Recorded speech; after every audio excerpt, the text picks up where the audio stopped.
ಮಳೆಯ ನೀರು ಕುಡಿಯಬಹುದೇ? ಕುಡಿದರೆ ನಮಗೇನಾಗಬಹುದು? ಮಳೆಯ ನೀರು ಕಲುಷಿತವಾಗಿರುತ್ತದೆಯೇ? ಈ ಎಲ್ಲ ಪ್ರಶ್ನೆಗಳಿಗೆ ಉತ್ತರವನ್ನು ಈ ವಿಡಿಯೋದಲ್ಲಿ ತಿಳಿಯಲಿದ್ದೇವೆ.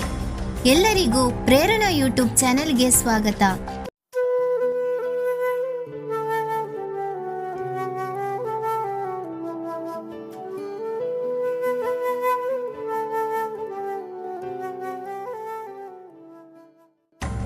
ಹಿಂದಿನ ಕಾಲದಲ್ಲಿ ಜನರು ತಮ್ಮ ಮನೆಗಳಲ್ಲಿ ಮಳೆ ನೀರನ್ನು ಸಂಗ್ರಹಿಸುತ್ತಿದ್ದರು. ಅಗತ್ಯವಿದ್ದಾಗ ಅದನ್ನು ಕುಡಿಯಲು ಬಳಸುತ್ತಿದ್ದರು. ಆದರೆ ಈಗ ಪರಿಸ್ಥಿತಿ ಬದಲಾಗಿದೆ. ಹೀಗಾಗಿ ಮಳೆ ನೀರು ಕುಡಿಯುವುದು ಸುರಕ್ಷಿತವೇ ಅಥವಾ ಇಲ್ಲವೇ ಎಂಬ ಗೊಂದಲದಲ್ಲಿ ಜನರಿದ್ದಾರೆ. ಭಾರತದ ಅನೇಕ ನಗರಗಳು, ಪಟ್ಟಣಗಳು ಮತ್ತು ಹಳ್ಳಿಗಳು ಕೇವಲ ಮಳೆ ನೀರನ್ನು ಅವಲಂಬಿಸಿವೆ ಎಂಬುದು ನಮಗೆಲ್ಲರಿಗೂ ತಿಳಿದಿದೆ.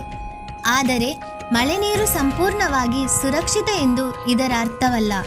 ಪ್ರಾಚೀನ ಕಾಲದಲ್ಲಿ ಕಡಿಮೆ ಮಾಲಿನ್ಯದಿಂದಾಗಿ ಮಳೆ ನೀರು ಅಮೃತದಂತಿತ್ತು.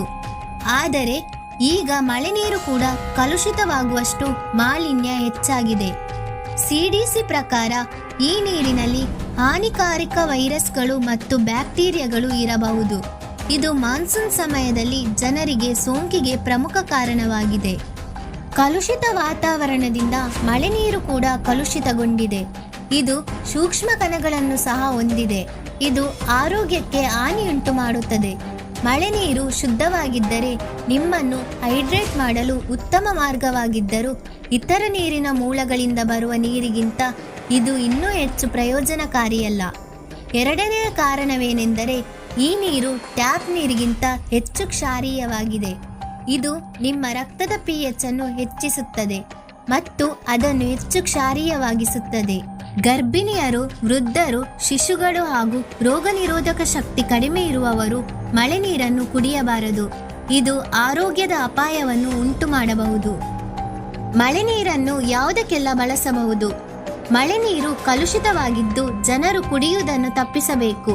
ಪಾತ್ರೆ ತೊಳೆಯಲು, ಬಟ್ಟೆ ಒಗೆಯಲು, ಮನೆ ಸ್ವಚ್ಛಗೊಳಿಸಲು, ಗಿಡಗಳಿಗೆ ನೀರುಣಿಸಲು ಈ ನೀರನ್ನು ಶೇಖರಿಸಿಡಬಹುದು.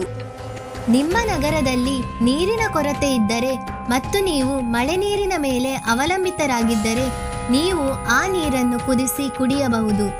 ನೀರನ್ನು ಕುದಿಸುವುದರಿಂದ ನೀರಿನಲ್ಲಿ ಇರುವ ಬ್ಯಾಕ್ಟೀರಿಯಾ ಮತ್ತು ವೈರಸ್ಗಳು ಸಾಯುತ್ತವೆ. ನೀರಿನಿಂದ ಭಾರವಾದ ಲೋಹಗಳನ್ನು ತೆಗೆದುಹಾಕಲು ನೀರಿನ ಶೋಧನೆ ವ್ಯವಸ್ಥೆಯನ್ನು ಬಳಸಬೇಕಾಗುತ್ತದೆ. ನೀರನ್ನು ಸಂಗ್ರಹಿಸುವ ಪಾತ್ರೆಯು ಗಾಜು, ಸ್ಟೇನ್ಲೆಸ್ ಸ್ಟೀಲ್ ಮತ್ತು ಆಹಾರ ದರ್ಜೆಯ ವಸ್ತುಗಳಿಂದ ಮಾಡಲ್ಪಟ್ಟಿದೆ. ಕುಡಿಯಲು ಮಳೆ ನೀರನ್ನು ಸದಾ ಫಿಲ್ಟರ್ ಮಾಡಬೇಕು ಎಂದು ಸಿಡಿಸಿ ಹೇಳುತ್ತಾರೆ. ನಿಮಗೆ ಇದನ್ನು ಮಾಡಲು ಸಾಧ್ಯವಾಗದಿದ್ದರೆ ಅದನ್ನು ಮನೆಯ ಕೆಲಸಕ್ಕಾಗಿ ಬಳಸುವುದು ಒಳ್ಳೆಯದು.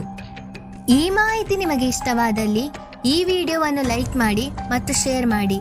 ಹಾಗೆ ನಮ್ಮ ಪ್ರೇರಣಾ ಯೂಟ್ಯೂಬ್ ಚಾನಲ್ ಅನ್ನು ಸಬ್ಸ್ಕ್ರೈಬ್ ಮಾಡಿ. ಧನ್ಯವಾದ.